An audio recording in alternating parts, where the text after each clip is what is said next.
Welcome to the Transformative Podcast. My name is Jelena Đureinović.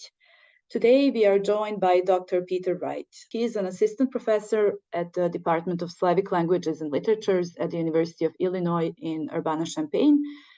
His work revolves around Yugoslav Socialist Internationalism and Yugoslavia's relations with the Global South during the Cold War, where he particularly focuses on development aid, education, and racism and racialization. In this episode today, we are going to zoom in on actors of Yugoslav Socialist Internationalism. Hi, Peter. Thank you for being here with me today. Hi, thank you for having me. So in your work, you particularly focus on Yugoslav experts in postcolonial Africa, and then on the other hand, on postcolonial students in Yugoslavia. Can you tell me briefly, what does their life trajectories tell us about Yugoslavia's relationship with the postcolonial world? I think this question about Yugoslav experts' life trajectories and what it tells us about Yugoslav's relationship to the post-colonial world is a really interesting one, because it can unsettle or disrupt some hierarchies, like accepted hierarchies of power. So if we take the example of Yugoslav experts in Libya, by the late 1960s, 90% of Yugoslav experts are medical personnel in Libya. So Libya essentially becomes a training ground for Yugoslav doctors in community health management and a wide variety of specializations, such as lung disease. But the interesting thing is that the vast majority of these medical professionals work mostly alongside other Yugoslav medical workers in hospitals, often fully staffed by Yugoslavs or other Europeans. And so Libyan officials actually complain about this and the lack of training Yugoslavs are providing to domestic medical professionals. But the situation is that Libya has such a great need for doctors that Yugoslavia ultimately can't fill through the regular aid agency and other channels, that the Libyans are willing to sign these huge contracts with Zontas for large amounts of doctors, and also they contract independently with Yugoslav hospitals to send entire teams to staff Libyan hospitals and clinics. And the two sides also work out an agreement where work in Libya serves as Yugoslav doctors' internship requirements. These doctors cut their teeth in Libya and then return to Yugoslavia, and they bring back their expertise and experience from a post-colonial state to Yugoslavia. And what's more, Yugoslavia is receiving a lot of hard currency in return to help prop up their own economy. So I think this raises the interesting question of who is developing whom in this scenario. Yugoslav professionals are being trained in Libya, essentially, and Yugoslavia as a state is, in a way, receiving development funds through this. Libya never received loans because it's a wealthy petrostate. They never received loans from Yugoslavia. So, I mean, this is a different way to think about these relationships and arrangements in the non-aligned movement. But there's also the flip side.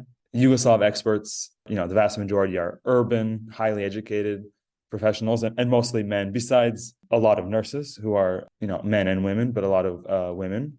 And they come from, big urban centers like Belgrade, Zagreb, Ljubljana, Skopje, Sarajevo, and others like Split, Rijeka, and Niš. So while Yugoslav diplomats and officials always stress the idea of equality, partnership, cooperation, as opposed to hierarchical implications of humanitarian aid, this term aid, pomoc, or humanitarianism was actually avoided in official language with, post-colonial states. There's still definitely a pronounced ethos and attitude of tutelage or didacticism, of donor and donee, of developed and undeveloped in Yugoslavia's wider relationships with post-colonial states. It's basically built into the program. Yugoslav experts were traveling to the global south to train and help develop local industries and staff personnel, and not the other way around. Inevitably, I think there's a certain attitude of paternalism. There's Eurocentric prejudices about that just naturally accompanying development and technical cooperation work. But if I can, just talk about students, I think there's another interesting way that looking at students' biographies and their life trajectories upsets or disrupts the normal way we look at these NOM relations. So despite these prevailing perceptions among many Yugoslav citizens that foreign students were the children of elite bourgeoisie, the vast majority of students from post-colonial states in Yugoslavia were from very humble backgrounds. They were urban and educated, had high school education, made them a minority in their home countries, but still nowhere near the political and social elite. It seems that for most students coming to Europe from Africa, Yugoslavia wasn't on the radar, not even close to the first choice as a destination. Most wanted to go to Western Europe, Germany, or the Soviet Union. And most former students with whom I've spoken to in Belgrade, for example, indicated they didn't have a choice where they went, or they ended up in Yugoslavia by happenstance. So I think this type of analysis that I want to do allows us to see Yugoslavia's relationship to the post-colonial world a little differently than it's normally presented. In most narratives, there's a bit of exceptionalism and celebratory pride about Yugoslavia's leading role. Tito and Yugoslavia are typically front and center as important counterweights to Cold War blocs.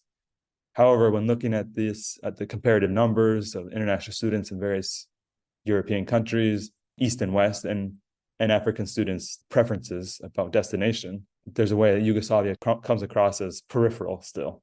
You talked about some motivations of the experts, such as the training and internships and so on.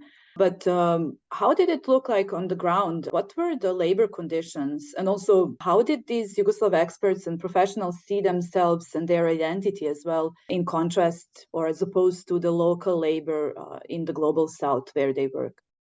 In terms of labor conditions, in my research, I typically go through, the main source base are annual or semi-annual reports from Yugoslav experts. There's a lot of griping. There's a lot of complaining about labor conditions. Some of this, is laced with prejudices, racist prejudices about underdevelopment, but there's a lot of complaining about pay, their low salaries, or they didn't understand that the cost of living would be what it was. They maybe expected it to be lower. Most reports, when they're not talking about technical aspects of the job, there's typically complaints about working conditions. And this is interesting because within these complaints, you see that this triangulation of Yugoslav experts' identity and positionality. They triangulate their status between that of Western experts, Eastern Bloc experts, and local professionals. So there are comments about the need to be paid more than local experts, just as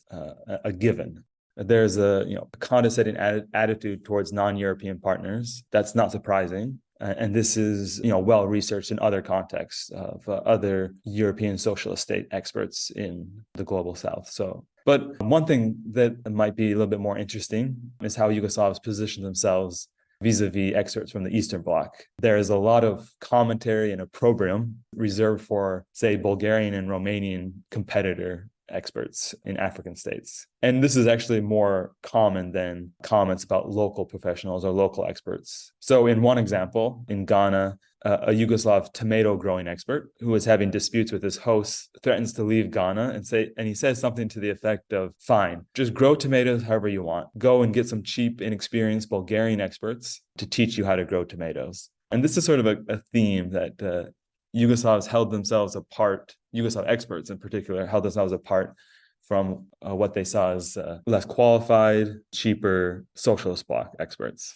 What about students in Yugoslavia, students from the post-colonial countries? Did they influence politics within Yugoslavia? What ideologies did they bring with them? How did they politically organize as well? And in other words, are there some effects that their political activism had on Yugoslav society? Yeah, I think so. Just to start with this question about their politics, I think that's a good place to start because I think what I try to do is really focus on mostly African student and Arab student activism and to see the students as autonomous agents with their own politics themselves. So I think previously a lot of these students' activities have been interpreted through the prism of Yugoslav politics and Yugoslav student protests about international events. As a result, the international students' presence and activism sort of becomes instrumentalized to highlight Yugoslav politics. So in my manuscript, I try to show how these students brought their own politics to Yugoslavia and continued them under Yugoslav conditions and thus adapted and translated them. So One of the examples I use is a group of Sudanese students, Sudanese communists, who really exposed and challenged Yugoslav non-aligned statist politics. So these Sudanese students in the late 1950s, early 1960s, they're not united, but they cause equal amount of problems as UAR and Iraqi communist students who are opposed to Arab nationalism and Nasserism. So there's this moment in 1961 where there are some serious protests and clashes, at least planned protests, among African students, among Sudanese students, Sudanese communist students, and other Sudanese students who support the new regime of Ibrahim Aboud, who has recently been a general in the military who executed a coup d'etat in 1958 and became Sudan's president. And obviously these communist students, I mean, this is a reactionary general for them. He's invited to Yugoslavia in 1960, and then he comes to the Belgrade first non-aligned summit in Belgrade in 1961. And these Sudanese students plan to hold a protest objecting to his presence and Yugoslavia's support for General Aboud. So this is one example of how these students are bringing their politics and bringing them out into the public sphere in Yugoslavia and causing problems or headaches. On a more routine basis, international students are working through student unions, through their own student unions, which are at the beginning national student unions. And this becomes a point of conflict with Yugoslav authorities as it pushes up against Yugoslav politics of neutrality. So Pan-African students, which there are many in Yugoslavia, they oppose student unions that are organized, conceived around the idea of, nationality or, individual states. They want an umbrella Pan-African student union. And then they're opposing African students who prefer national-based unions. And there's a lot of back and forth between Yugoslav authorities. There's protests. Letters of complaint are being constantly written to Yugoslav authorities, heated debates among the students themselves. So this is another way of,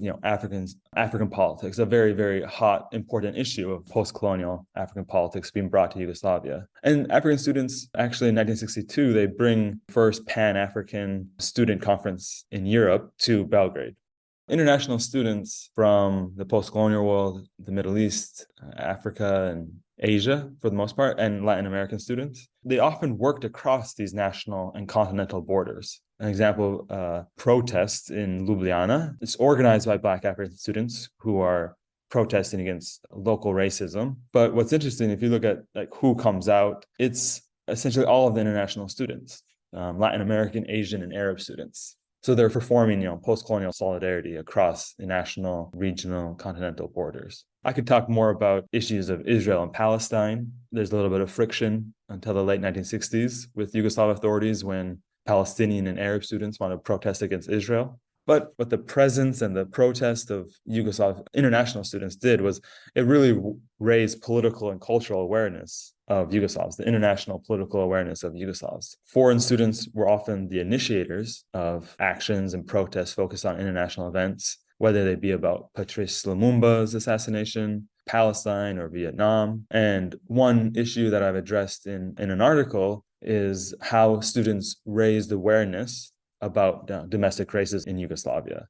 It's hard to quantify these type of things or how much foreign student protests and complaints about racism they faced influenced Yugoslavs, but I've tried to address this. Thank you. I guess, especially that you mentioned Israel and Palestine, we can also talk about international students also as actors participating or contributing or initiating some practices of solidarity, which was the case also with the Palestinian students, with blood donations and so on, where it was often the international students also that initiated some actions that were then joined by Yugoslav students and eventually also institutions. Yeah, exactly. There's a high level of solidarity and participation among Yugoslavs. This is especially true in the 1960s, but later on, there's a high degree of mobilization, especially among students. This all brings me also to my next question about the reception, of course, of these exchanges in Yugoslavia. How did the broader society engage with solidarities and exchanges with the Global South, including, of course, the Yugoslav experts who were across the post-colonial world, but also these numbers of international students across the Yugoslav state? This is one where there's a lot of tension and contradiction among Yugoslavs. So typically we look at non-alignment, building Yugoslav's profile, raising Yugoslav's profile and reputation in the world. But I think behind the scenes, there's a lot of discontent, particularly about finances. So on the micro level, one thing that you see constantly in the archive concerning students, but this can be extrapolated, and it is extrapolated by some people further, about the money being spent, state resources being spent on these international students, their stipends. So students themselves complain, how can we spend this money on bringing these students here when we don't have enough money ourselves? And then there's officials in different meetings who say, how can we be spending so much money on, development funds for African countries when we need these funds in Bosnia or Montenegro or elsewhere? So in terms of the reception of these exchanges and solidarities with the global South, I think it's a mixed bag. There's a high degree of solidarity, but then there's friction and tension about, from what I've seen, mostly, finances, which can be expressed racially through racism. Well, I was going to ask you for the end about the issues that you did briefly touch upon of racism and anti-racism in these relations, particularly regarding the post-colonial students within Yugoslavia. My objective in addressing the question of racism in Yugoslavia is to try to get outside this, this sort of mundane, obvious point of, is there racial prejudice? I think there's racial prejudice everywhere, expressed in different ways. But what I found interesting in my research is that in Yugoslavia, there is a very dynamic conversation in the public sphere, in academic studies, sometimes in newspapers. There are demonstrations that are protesting local racism. So this issue of, is there racism is actually discussed, not without tension, but it's discussed openly in many ways in Yugoslavia. And I think that's important. And I think that actually perceptions about racism, about racial identity evolves from the 1950s through the 1980s in Yugoslavia because of these international students' protests, daily conversations with their with Yugoslavs. And this is actually something that I have, I've discussed with other scholars of Eastern Europe, of the socialist bloc states. And from what I've been in these conversations, it seems like this is unique. You won't find, studies about Soviet racism in a academic journal in the Soviet Union or East Germany, whereas you find that in Yugoslavia. There does seem to be an interesting willingness to engage these issues to a certain degree in Yugoslavia. Thank you very much for speaking to me today, Peter. This was the Transformative podcast of the Research Center for the History of Transformations with me, Jelena Đureinović, and Peter Wright. Thank you.